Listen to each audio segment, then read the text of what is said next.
Hello everyone, आज की इस वीडियो में हम बात करेंगे प्रीवियस ईयर क्वेश्चन के बारे में। इससे पहले मैं इसका एक लेक्चर कर चुका हूं जिसमें मैंने आपको 2020 के क्वेश्चन के बारे में डिस्कस किया था और उसके जितने भी क्वेश्चन थे उसमें जो भी क्वेश्चन थे मैंने उसको सही भी किया था और उसके बारे में बताया भी था। और आज की इस वीडियो में हम बात करेंगे 2021 में जो भी क्वेश्चन आए हैं आरवी हिंदी के 100 मार्क्स वाले का, उसके बारे में। तो देखिए, प्रीवियस ईयर क्वेश्चन इसलिए करना ज़रूरी है क्योंकि इससे आपका एक तो रिवाइज हो जाता है, ऊपर से ऐसे क्वेश्चन के बारे में हमको पता चलता है जो कभी नहीं आया है और वो रिपीट भी हो सकते हैं। और एलएनएमयू का हमेशा देखा जाता है कि बहुत सारे क्वेश्चन रिपीट होते हैं। ठीक है, मैं 2022 का नहीं करवा पाऊंगा, इसका रीज़न यही है क्योंकि 2022 का पहली बात तो रिपीट हो नहीं पाएगा। ज़्यादा से ज़्यादा क्वेश्चन बहुत कम ही होगा रिपीट, क्योंकि पिछले साल का बहुत कम होता है रिपीट, लेकिन उसके पिछले साल की बात करें 2-3 साल पहले की तो उसका होता है रिपीट क्वेश्चन। तो इसीलिए मैं 2022 का आपको ग्रुप पे प्रोवाइड कर दूंगा, आप लोग देख सकते हैं। और 2021 में इसमें हम बात करेंगे सारे क्वेश्चन के बारे में। और देखिए, इसमें कई सारे क्वेश्चन के 1-2 हो सकते हैं गलत भी होंगे, ठीक है, तो उसको मैं अगर पता चला तो मैं सही करवा दूंगा। और इसमें मैंने पूरा अच्छे से वेरीफाई नहीं कर पाया क्योंकि पूरे 100 क्वेश्चन थे, तो इसमें बहुत सारे क्वेश्चन को मैंने देखा सही है, इसलिए मैं इसको मान के चल रहा हूँ कि सारा सही होगा। और इसमें से हमको पता चला कि कोई गलत है तो उसको मैं आपको वीडियो के चलते चलते मैं आपको बता दूंगा। ठीक है, तो चलिए शुरू करते हैं। और 1-2 गलत हो जाए कभी तो आप लोग उसका बुरा मत मानिएगा, आप लोग कमेंट में बता दीजिएगा कि कौन सा गलत है, मैं वहाँ पे कमेंट कर दूंगा। ठीक है, तो चलिए शुरू करते हैं। और ये इस 5 दिन के कोर्स की लास्ट वीडियो है, तो इसके बाद अब कोई भी वीडियो नहीं आएगी क्योंकि अब आप लोग का डायरेक्ट आपको कल एग्ज़ाम है। तो आप लोग इस सब को देख के जाइए और जितने भी कोर्स में पढ़ाई गई उसको देख के चले जाइए, आपका बहुत ही अच्छे से एग्ज़ाम जाएगा, उम्मीद यही रहेगा। तो चलिए शुरू करते हैं, पूरे 100 क्वेश्चन के बारे में डिस्कस करेंगे। तो सबसे पहला क्वेश्चन है, छायावत शब्द का प्रयोग सबसे पहले किसने किया था? तो मुकुटधर पांडे ने किया था। आप देखते रहिए और आप लोग खुद अपना आंसर दिमाग में बना लीजिए कि इसका आंसर क्या होगा बिना देखे। अब उसके बाद बात की जाए तो देखिए, उसके बाद है आचार्य नंद दुलारे वाजपेयी ने छायावाद का प्रवर्तक किसे माना था? तो इसका ऑप्शन नंबर आपका हो जाएगा सी, सुमित्रा नंदन पंत को। छायावाद स्थूल के प्रति सूक्ष्म का विरोध है, तो इसका अभी ऑप्शन हो जाएगा आपका डॉक्टर नगेंद्र, सी ऑप्शन। अब इसके बाद है छायावाद के कवि चतुष्टय में कौन नहीं है? तो इसका ऑप्शन नंबर आपका डॉक्टर राजकुमार वर्मा होगा। कामायनी के रचयिता कौन है? तो इसका ऑप्शन नंबर जयशंकर प्रसाद है।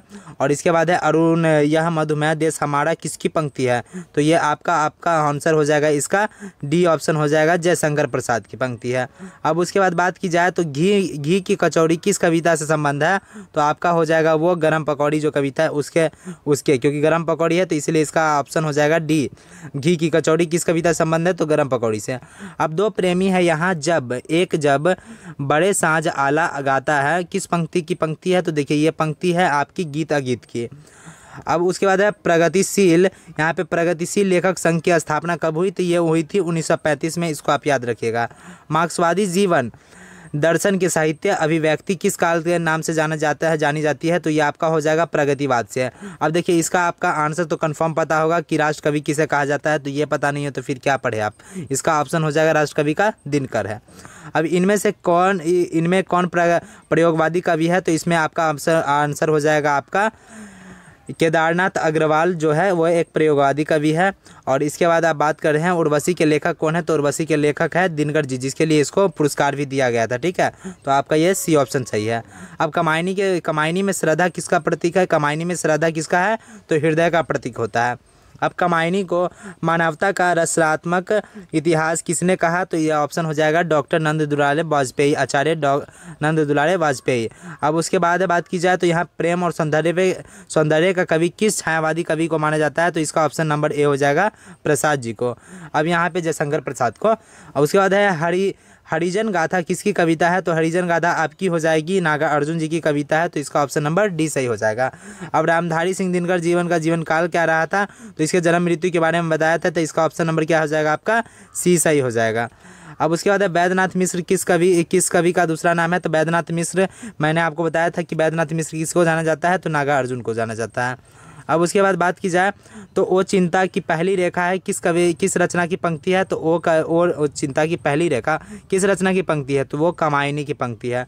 अब कनुप्रिया के लेखक कौन है? तो कनुप्रिया के लेखक आपका हो जाएगा option number B, Dharamvir Bharati है। ठीक है, अब उसके बाद है अंधा युग की विधा क्या है, तो इसका ऑप्शन आपका हो जाएगा गीत नाट्य। उसके बाद है अकाल और उसके बाद किसकी कविता है, तो अकाल और उसके बाद किसकी कविता है, तो यह आपका हो जाएगा यहाँ पे ऑप्शन हो जाएगा आपका नागार्जुन जी की। अब उसके बाद बात की जाए तो देखिए महाभारत पर आधारित धर्मवीर भारती की कौन सी रचना है, तो यहाँ पे अंधा युग, ऑप्शन नंबर सी सही हो जाएगा। अब यहाँ पे बी ऑप्शन में है कि यहाँ पे 25 नंबर में है कि आंसू किसकी रचना है, तो आंसू आपका हो जाएगा बी नंबर जयशंकर प्रसाद जी की। और उसके बाद बात की जाए कि लहर की रचयिता कौन है, तो लहर की रचयिता आपका क्या हो जाएगा, option number A Jaishankar Prasad. उसके बाद ऑप्शन नंबर में है यहाँ पे 27 नंबर में है कि दीन कविता के लेखक कौन है, तो आपका हो जाएगा option number C Suryakant Tripathi Nirala. अब उसके बाद है मनोज का श्रेय किसे है, तो इसका ऑप्शन हो जाएगा मनोज का श्रेय रामधारी सिंह दिनकर जी का, ठीक है, तो ऑप्शन नंबर आपका बी हो जाएगा। अब राम की शक्ति पूजा, यहाँ पे राम की शक्ति पूजा के कवि है, तो ये सब मैंने पढ़ाया था, आप लोग याद रखे होंगे। राम की शक्ति पूजा किसका है, तो सूर्यकांत त्रिपाठी निराला की है। अब आंसू किस प्रकार का काव्य है, तो आंसू किस प्रकार का काव्य है, तो विरह प्रेम काव्य है, तो इसको याद रखना है। अब उसके बाद 31 नंबर में आपका है कि निराला की कौन सी रचना कृतिवास रामायण पर आधारित है, तो आपका ऑप्शन नंबर क्या हो जाएगा, दीन, सी हो जाएगा आपका सही। ऑप्शन नंबर दीन नहीं होगा, राम की शक्ति पूजा है, ठीक है, इसका ऑप्शन नंबर डी सही हो जाएगा। अब शेफालिका के कवि कौन है, तो शेफालिका मैंने आपको बताया था, इसका आंसर क्या हो जाएगा, सूर्यकांत त्रिपाठी निराला। उसके बाद अपना गान के लेखक कोई, जितने भी लेखक है मैंने आपको पढ़ा रखे हैं, आप याद किए होंगे तो आपका सही है। हो सकता है कि मैं कभी मिस्टेक कर दूं तो आप लोग बता सकते हैं, लेकिन मैंने आपको पढ़ा रखा है, ये कन्फर्म है, ठीक है, और वो भी ट्रिक से। अब उसके बाद अपना गाँव के लेखक कौन है, तो अपना गान के लेखक आपका हो जाएगा अगय जी, सचिदानंद हीरानंद वात्स्यायन अगय। अब मैं वहाँ हूँ किसकी रचना है, तो ये आपका हो जाएगा अगय जी की। उसके बाद है वसंत की आगमनी कविता के मुख्य विषय क्या है, तो ऑप्शन नंबर आपका ए हो जाएगा प्रकृति की सौंदर्य, ठीक है। अब उसके बाद है लोहा पीटने वाले श्रमिकों का चित्रण नागार्जुन ने किस कविता में की है, तो वह और तुम में। अब इतिहास की हवा किसकी रचना है, तो यह आपको बताया था मैंने अगय जी की। अब बापू कविता के कवि कौन है, तो देखिए बापू कविता के कवि कौन है, तो ऑप्शन आपका हो जाएगा डी सुमित्रानंद पंत। अब सांझ का बादल किसकी रचना है, तो देखिए सांझ का बादल आपका ऑप्शन नंबर क्या हो जाएगा, ए धर्मवीर भारती। अब तुम लोगों से दूर के रचयिता कौन है, तो तुम लोग के रचयिता कौन है, तो इसका ऑप्शन नंबर हो जाएगा आपका मुक्तिबोध। अब उसके बाद क्या है कि गीत फरोश के कवि कौन है, तो गीत फरोश का आपका आंसर हो जाएगा डी, ठीक है, आपका ऑप्शन नंबर भवानी प्रसाद मिश्र। अब उसके बाद छल किसकी रचना है, तो देखिए आपका छल किसकी रचना है, तो आपका आंसर हो जाएगा आपका हरिवंश राय बच्चन की। उसके बाद तार सप्तक का प्रकाशन वर्ष है क्या है, तो इसका ऑप्शन नंबर डी हो जाएगा 1943। अब विरह और वेदना, अब 44 नंबर में बात की जाए तो यहाँ पे लिखा है विरह और वेदना की कवित्री किसे कहा जाता है, तो यहाँ पे आपका महादेवी वर्मा को कहा जाता है।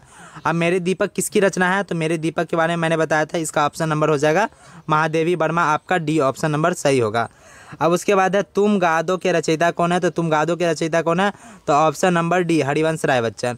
अब मंगल वर्षा के कवि कौन है, तो मंगल वर्षा के कवि कौन है, तो ऑप्शन नंबर आपका भवानी प्रसाद मिश्र। अब नव संस्कृति के लेखक कौन है, तो इसका ऑप्शन नंबर आपका डी हो जाएगा सुमित्रानंद पंत। अब 49 नंबर क्वेश्चन में कि इनमें से कौन दिनकर की रचना ये नहीं है, तो वेदना और कल्पना उनकी रचना नहीं है, तो इसको याद रखना है।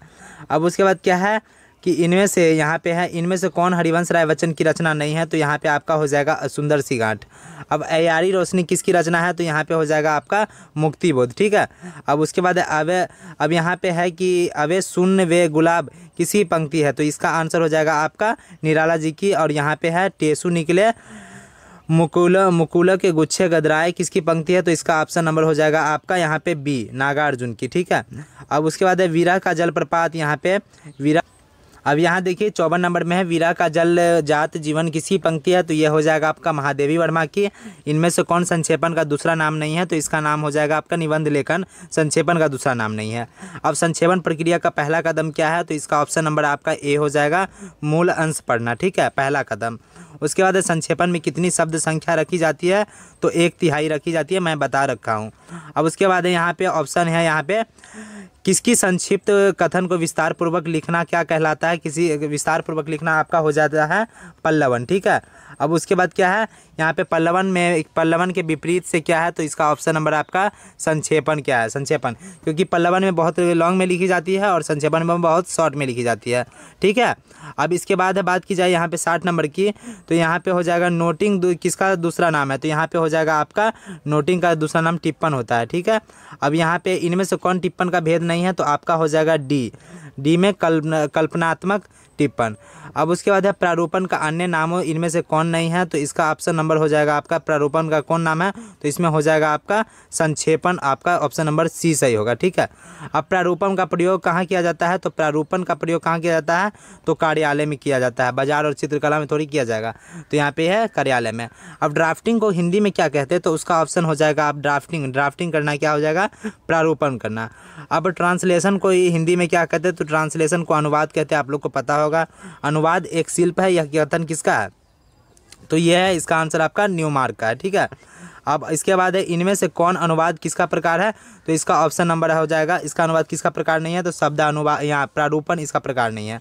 अब इसके बाद है अनुवाद में कम से कम कितनी भाषाओं का ज्ञान आवश्यक है, तो अनुवाद के लिए तो कम से कम दो का तो ही होना ही चाहिए, क्योंकि अनुवाद कर रहे हैं, तो यहाँ पे डी हो जाएगा।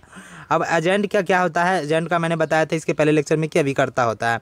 अब ब्रॉडकास्टिंग का हिंदी अर्थ क्या है, तो होगा तो इसका होगा ब्रॉडकास्टिंग करने का मतलब प्रसारण करना। अब मेमोरेंडम की हिंदी इनमें से कौन है, तो देखिए इनमें से कौन होगा, तो आपका हो जाएगा ऑप्शन नंबर बी ज्ञापन, मेमोरेंडम।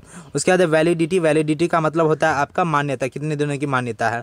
अब आसमान पर चढ़ना का अर्थ है, आसमान पर चढ़ना मतलब ऑप्शन नंबर आपका हो जाएगा अत्यधिक प्रशंसा करना, आसमान पर चढ़ाना किसी को मतलब अत्यधिक प्रशंसा करना। अब इसी प्रकार है काम काज में कोड़ा होना, तो ऑप्शन नंबर आपका क्या हो जाए, काम न जानना, ठीक है। अब ब बड़ा होना, तो इसको मैंने साफ साफ बता रखा है कि लाभ ही लाभ होना मतलब बहुत ज़्यादा लाभ होता है, उसको बोलता है प बड़ा होना। अब उल्लू सीधा करना मतलब कि अपना काम निकालना होता है, इसका ऑप्शन में बता रखा है। अब आसमान में बातों करना, यहाँ पे ऑप्शन क्या है, आसमान में बातें करना का क्या अर्थ है, तो इसका बहुत ऊंचा मतलब कि फालतू की बातें करना, ऐसा बातें जो ऊंच से बड़ी हो। अब उसके बाद क्या है, तू डाल मैं पात का क्या अर्थ है, तो ऑप्शन नंबर डी दोनों चालाक, मतलब तू डाल मैं मतलब तुम भी चालाक हो और हम भी चालाक है, तो दोनों चालाक। अब यहाँ पे कोयले की दलाली में मुंह काला, तो इसका क्या होगा आंसर आपका बुरे काम में बुराई मिलना। अब उसके बाद क्या है, शुद्ध वर्तनी का चयन करना है हमको, तो इसमें है क्या, सबसे पहला है अन्वेषण सही है, तो ये सही है। उसमें निम्नलिखित में शुद्ध शब्द का चयन कीजिए, तो देखिए उन्नति कैसे लिखता है, तो उन्नति ऐसे लिखा जाता है, तो ये ऑप्शन नंबर डी सही है। अब दिए गए शब्दों में शुद्ध वर्तनी वाला शब्द कौन है, तो यहाँ पे है ऑप्शन नंबर आपका, इसमें ऑप्शन नंबर हो जाएगा आपका क्या होगा, तो इसका ऑप्शन नंबर यहाँ पे अतिरंजित है, अंतर्गत है कि ये गलत लिखा हुआ है, अत्यावश्यक गलत है, और किन्यावन, यहाँ पे ऑप्शन नंबर डी ही सही है, ठीक है, अतिरंजित। अब इनमें से कौन पृथ्वी का पर्यायवाची शब्द नहीं है, तो पृथ्वी का पर्यायवाची शब्द कौन नहीं है, तो स्वर्णलता पृथ्वी का पर्यायवाची शब्द नहीं होता है। अब इनमें से कौन कंचन का पर्यायवाची शब्द है, तो कंचन का पर्यायवाची मतलब कंचन मतलब सोना, और सोना का ही कनक नाम होता है, तो इसका ऑप्शन नंबर आपका क्या हो जाएगा, कनक का कंचन का पर्यायवाची शब्द नहीं है, तो यहाँ पे हीरा हो जाएगा, ठीक है। अब रक्त का पर्यायवाची शब्द इनमें से कौन नहीं है, तो रक्त का पर्यायवाची शब्द खून होता है, रुधिर होता है, इसमें कौन होगा, कासरी नहीं होगा, तो ऑप्शन नंबर डी। अब अंधकार का पर्यायवाची शब्द है, तो अंधकार का क्या होगा, तिमिर होगा, ठीक है। अब आलोक का विलोम शब्द क्या है, तो आलोक का विलोम क्या होगा, आलोक मतलब कि इसका हो जाएगा आपका सी हो जाएगा, क्योंकि आलोक मतलब चमक होती है, अंधकार, ठीक है। अब आकर्षण का विलोम शब्द इनमें से कौन है, तो आकर्षण का विकर्षण होगा, तो ऑप्शन नंबर बी इसका सही है। अब इनमें से कौन राग शब्द नहीं है, राग का विलोम, तो इसका अनुराग, ठीक है, इसका क्या हो जाएगा, अनुराग। अब इनमें से कौन अनागत का, तो अनागत मतलब आगत, तो यहाँ पे अनागत विलोम शब्द है, अनागत का विलोम शब्द तो आगत। अब जहाँ जाया ना जा सके, तो जहाँ जाया ना जा सकते उसको बोलते हैं हम दुर्गम। अब जिसकी गर्दन सुंदी हो तो उसको सुग्रीव बोलते हैं, तो यह मैंने आपको सारा लिखा रखा है। अब दूर तक देखने वाला को कहलाता है दूरदर्शी, तो ये तो आपको बताया ही मैंने। निम्नलिखित में से शुद्ध वाक्य का चयन करना है हमको, तो इसमें से श्री कृष्ण के अनेक नाम है, ये सही है, यह मेरा पुस्तक नहीं होता, यह मेरी पुस्तक है, तो इसका ऑप्शन नंबर बी ही सही है, ठीक है। अब निम्नलिखित में से कौन वाक्य के शुद्ध रूप का चयन कीजिए, तो कौन वाक्य शुद्ध है, तो इसमें वह दंड के योग्य है, वह दंड भोगने योग्य है, वह दंड के योग्य है, नहीं योग्य है, तो इसका ऑप्शन नंबर सी सही है, वह दंड के योग्य है। अब बात की जाए यहाँ पे इनमें से कौन सा वाक्य शुद्ध है, तो वाह कितना सुंदर दृश्य है, वाह कितना सुंदर दृश्य है, यहाँ पे वाह कितना, तो यहाँ पे ये आपका हो जाएगा ऑप्शन नंबर यहाँ पे डी हो, यहाँ पे क्वेश्चन मार्क है, जो कि यहाँ पे आपका क्या हो जाएगा, ऑप्शन नंबर ए सही हो जाएगा, क्योंकि यहाँ पे क्वेश्चन नंबर है ये गलत है, यहाँ पे डी ये ए सही है, ठीक है, क्योंकि यहाँ पे क्वेश्चन मार्क की वजह से गलत है, तो इसका ऑप्शन नंबर ए सही होगा। अब निम्नलिखित में से कौन सा वाक्य शुद्ध रूप से चयन कीजिए, तो ऑप्शन नंबर आपका बी होगा, बैल और बकरी घास चरते हैं। ये डायरेक्टली आपका नॉन हिंदी में यही सेम टू सेम क्वेश्चन आया था कि बैल और बकरी घास चरते हैं।